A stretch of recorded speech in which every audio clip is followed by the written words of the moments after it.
இயேசு கிறிஸ்துவில் எனக்கு பிரியமான சகோதர சகோதரிகளே, இன்றைக்கு மத்தேயு நற்செய்தி 18ஆம் அதிகாரம் இறைவார்த்தை 12 முதல் 14 வரை உள்ள இறைவார்த்தையை இந்த திருவருகை காலத்தின் 2வது வாரத்தில் தியானிக்க இருக்கின்றோம்.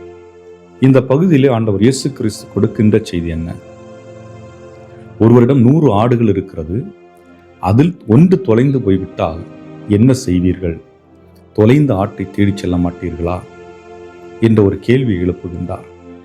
அன்புக்குரியவர்களே, நம்முடைய குடும்பத்தை எடுத்து பார்ப்போம். நம்முடைய குடும்பத்திலே அப்பா, அம்மா, சகோதர சகோதரிகள் அல்லது பிள்ளைகள், பேரப்பிள்ளைகள் என்று ஒரு பெரு குடும்பம் இருக்கும்.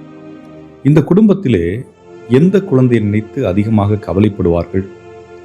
ஒருவேளை ஒரு குழந்தை நன்றாக படிக்கவில்லை என்றால் அந்த குழந்தையை நினைத்து கவலைப்படுவார்கள்.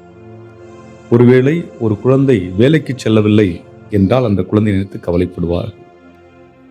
ஒருவேளை அந்த குழந்தை மதுவுக்கு அடிமையாகி தன்னுடைய வாழ்க்கையை இழந்து கொண்டிருந்தால் அதை நினைத்து வருத்தப்படுவார்கள், வேதனைப்படுவார்கள். அல்லது தவறான வாழ்க்கை முறையை வாழ்ந்து கொண்டிருக்கிறது என்றால், பொறுப்பற்ற நிலையில் இருக்கிறது என்றால் அதை நினைத்து வருத்தப்படுவார்கள். இன்னும் சொல்ல போனால், வீட்டிலே இருக்கும் வேலைக்கு செல்லும் பழக்கம் எதுவும் இருக்காது. கொடுப்பதை உண்டுவிட்டு ஊர் சுற்றி கொண்டிருக்கின்ற பிள்ளைகளாகவும் இருப்பார்கள். ஆக இந்த பெற்றோர்களுக்கு கவலை எதன் அடிப்படையில் வருகிறது? எந்த குழந்தைகள் சரியான ஒரு வாழ்க்கை பாதை தேர்ந்தெடுத்து வாழாமல் தவறான ஒரு வாழ்க்கை பாதையை தேர்ந்தெடுத்து செல்கிறார்களோ அவர்கள் இந்த பெற்றோர்களுக்கு நிம்மதியை கொடுப்பதில்லை. அந்த அடிப்படையில் தான் இந்த தவறிப்போன ஆடு என்று சொல்லுகின்ற பொழுது தவறிப்போன உள்ளங்கள், தவறிப்போன இதயங்கள், தவறிப்போன வாழ்க்கை முறை, இவ்வாறு வாழ்விலிருந்து தவறி செல்லுகின்ற பொழுது அவர்கள் தங்களை மட்டும் பாதிப்புக்குள்ளாக்குவதில்லை, மாறாக தங்களை வளர்க்கின்ற அந்த பெற்றோர்கள் அல்லது கணவன் அல்லது மனைவி அல்லது பிள்ளைகள் என்று ஒவ்வொருவரையும் பாதிப்புக்குள்ளாக்குகின்றார்கள் என்பதுதான். இன்னும் சொல்ல போனால் சமூகத்தையும் பாதிப்புக்குள்ளாக்குகிறார்கள். ஆக இந்த நிலை எப்படி ஏற்படுகிறது என்பதை நாம் இன்றைய காலகட்டத்தில் பார்த்தோம் என்றால் சமூக ஊடகங்களின் செயல்பாடுகள். ஒரு காலத்திலே சமூக ஊடகம் என்பது தேவையின் அடிப்படையில் பயன்படுத்தப்பட்டது. அது ஏதாவது ஒரு அறையில் இருக்கும், அல்லது பள்ளிக்கூடத்திலே ஒரு லேப் இருக்கும், லெபார்டரி இருக்கும், அங்கே இருக்கும், அல்லது அதற்குரிய கம்ப்யூட்டர் சென்டர்ஸ் இருக்கும், அங்கு தேவையை பயன்படுத்தி கொண்டிருந்தோம். இன்று அது வீட்டிற்குள் வந்தது மட்டுமல்லாமல் படுக்கை அறைக்கும் வந்துவிட்டது. ஆகவே மனிதர்கள் தூங்குகின்ற நேரம், இன்றைய இளைஞர்கள் தூங்குகின்ற நேரம் என்பது அவர்களுக்கே தெரியவில்லை.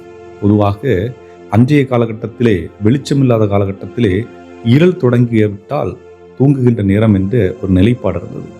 இன்று இந்த வெளிச்சம் செயற்கையாக நாம் உருவாக்கி இருக்கின்ற வெளிச்சம், இந்த அடிப்படையிலே இந்த மனிதர்கள் இரவு தூங்குவதையும் தவிர்த்து கொண்டிருக்கின்றார்கள்.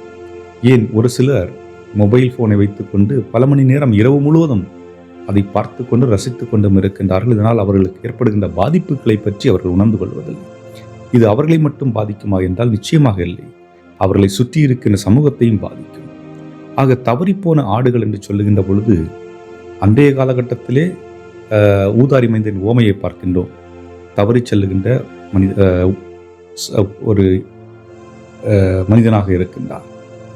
தவறி செல்லுகின்றார் என்றால் அவர் தன்னுடைய தந்தையிடமிருந்து பணத்தை பெற்றுக்கொண்டு தான் தொண்டித்தனமாக அதை செலவு செய்கின்றார். அன்றைய காலகட்டத்திலே இன்றைக்கு வீட்டுக்குள் இருந்து கொண்டே செய்ய வேண்டியவற்றை செய்யாமல், செயல்படாமல் வாழ்ந்து கொண்டே செத்த பிணமாக வாழ்ந்து கொண்டிருக்கின்ற பலர் என்று இருக்கின்றார்கள்.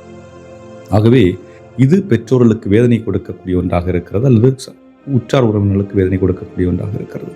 ஆகவே ஆண்டவர் என்ன சொல்கின்றார்? இவர்களுடைய மனமாற்றம் மகிழ்ச்சியை கொண்டு வரும். உங்களுக்கு பல பிள்ளைகள் இருக்கலாம், அவர் நல்ல வேலையில் இருக்கலாம், நல்ல பொறுப்பில் இருக்கலாம், எதுவும் இருக்கலாம். ஆனால் எப்பொழுது இந்த தவறிய ஒரு குழந்தை மனம் மாறி வருகிறதோ அப்பொழுது அங்கு மகிழ்ச்சி நிரம்பி இருக்கும் என்று சொல்லுகிறார். சிறியவர்கள் எவரும் தவறு செய்யாமல் பார்த்து கொள்ளுங்கள் என்று சொல்கின்றார்.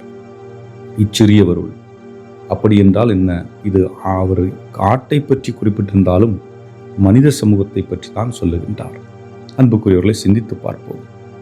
நம்முடைய வாழ்க்கையில் சிதறி செல்லுகின்ற ஆடுகளாக இருக்கின்றோமா?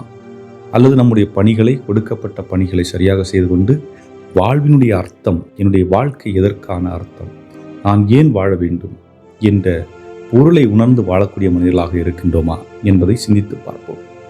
என்றும் வாழும் இல்லாமல் இறைவா, நாங்கள் உம்முடைய வார்த்தைகளுக்கு ஏற்றபடி வாழ்ந்து ஊதாரி மைந்தன் போன்று எங்களை இழந்து விடாமல் அவர் மனம் மாறி வந்த பொழுது அங்கே ஏற்பட்ட அந்த மகிழ்ச்சியை கொண்டு எங்களுடைய வாழ்வில் மகிழ்ச்சி, எங்களை சார்ந்தவர்களும் எங்களால் மகிழ்ச்சியடையக்கூடிய ஆற்றலையும் அவர்களை நிறைவாக தந்துள்ள எங்கள் ஆண்டவராகிய கிறிஸ்து வழியாக மன்றாடுகின்றோம். ஆமென்.